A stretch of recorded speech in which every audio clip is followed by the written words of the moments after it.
Hi, everyone. I'm Florence, welcome to the English Academy. Today's story is a roller coaster romance. Think fiery arguments, stolen glances, and two enemies who can't stay away from each other. What happens when a quiet bookworm meets a guy who drives her up the wall? Stick around, this one's a page-turner. In the small college town of Elmwood, where autumn leaves painted the streets gold and the air smelled of cinnamon, there was a library called the Quill Haven. It wasn't just any library, it was a sanctuary of creaky wooden floors, stained glass windows, and shelves that whispered secrets. For Katie Ellis, it was home. Katie was 19, with chestnut hair she always tied back in a messy bun, freckles dusting her nose, and green eyes that sparkled behind her glasses. She was a literature major, a dreamer who lived in novels. Jane Austen was her queen, and coffee was her fuel. She'd landed a part-time job at the Quill Haven, and nothing made her happier than organizing books, recommending reads, or curling up in the reading nook with a classic. That is, until Jake Harper showed up.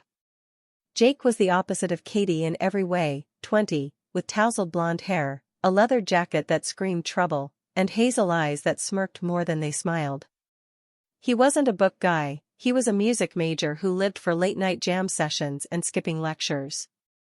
But when his professor assigned a poetry project, Jake had no choice.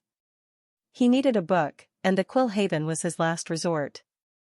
It was a crisp Thursday afternoon when he swaggered in, boots thudding against the floor.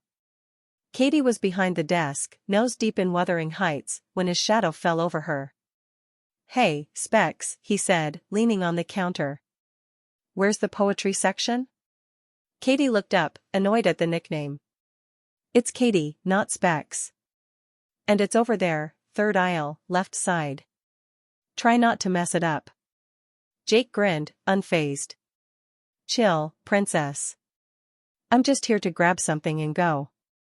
She glared as he sauntered off, but 10 minutes later, he was back, dropping a stack of books on her desk with a thud. "These are trash. Got anything decent?" Katie's jaw dropped. "Those are classics. Shelley, Keats." "Boring," he cut in, smirking. "Got anything that doesn't put me to sleep?" She shoved the books aside. "If you don't like poetry, why are you here?" "Assignment," he said, shrugging. "And you're the nerd who's gonna help me, right?" "Help yourself," she snapped, turning back to her novel. Jake didn't leave. He kept coming back, every day, in fact, asking dumb questions, misplacing books, and calling her Specs just to watch her fume. Katie hated him. He was loud, rude, and had zero respect for literature. But he was also persistent, and she couldn't kick him out without losing her job. One rainy evening, the library was empty except for them. Katie was reshelving books when Jake appeared, holding a crumpled notebook. "Wrote something," he mumbled, shoving it at her. "Tell me it's not awful." She raised an eyebrow but took it.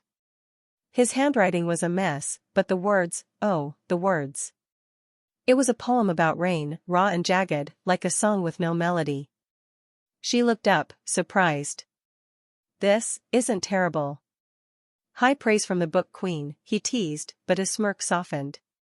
"Why do you act like you hate this stuff?" she asked, handing it back. He shrugged, looking away. "Easier than admitting I suck at it." Katie softened too. "You don't suck. You just need practice." That night, something shifted.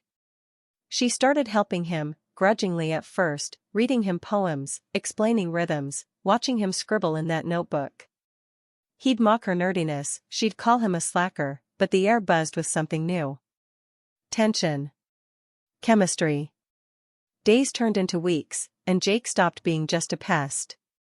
He'd bring her coffee, black, no sugar, exactly how she liked it, saying, "Don't get used to it, Specs." She'd find him doodling lyrics in the margins of library books, and instead of yelling, she'd smile. He'd linger after hours, sprawled in the reading nook, listening as she read aloud from Pride and Prejudice. One night, under the glow of a flickering lamp, he said, "You're not as annoying as I thought." She laughed. "You're still a jerk, but I guess you're growing on me." He leaned closer, hazel eyes locked on hers. Good. 'Cause I kinda like fighting with you. Her heart thudded. Me too. The first kiss happened on a snowy December evening. They'd been arguing, again, about some book he'd tossed aside.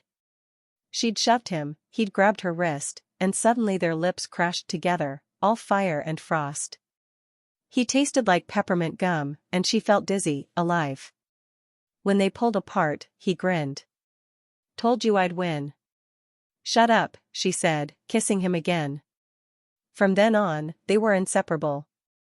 Jake would sneak into the library with playlists he'd made her, songs about love and chaos, and she'd leave him notes and books, little quotes like "You're my plot twist."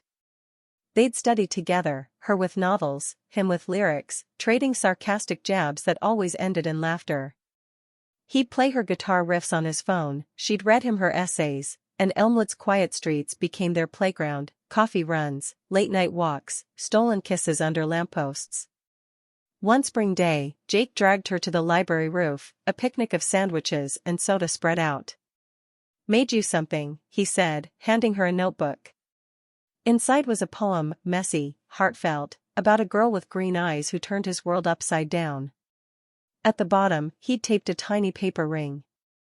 Katie Ellis, he said, cheeks red, I'm no good at this mushy stuff, but you're my muse. Stick with me? She laughed, tears in her eyes. Only if you stop calling me Specs. Deal, he said, pulling her close. They danced on that roof, the town below them, books their silent cheerleaders. Years later, they'd tell their story, how a library, a fight, and a poem turned enemies into forever. And that's the pages between us. Wasn't Jake and Katie's journey just delicious?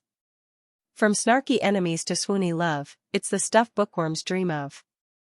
Hope you enjoyed it and caught some English words like fume, jagged, or muse. What did you think? Tell me in the comments. If this warmed your heart, hit that like button, subscribe to the English Academy, and ring the bell. More romance and English goodies are coming. I'm Florence, see you next time, keep reading and falling in love.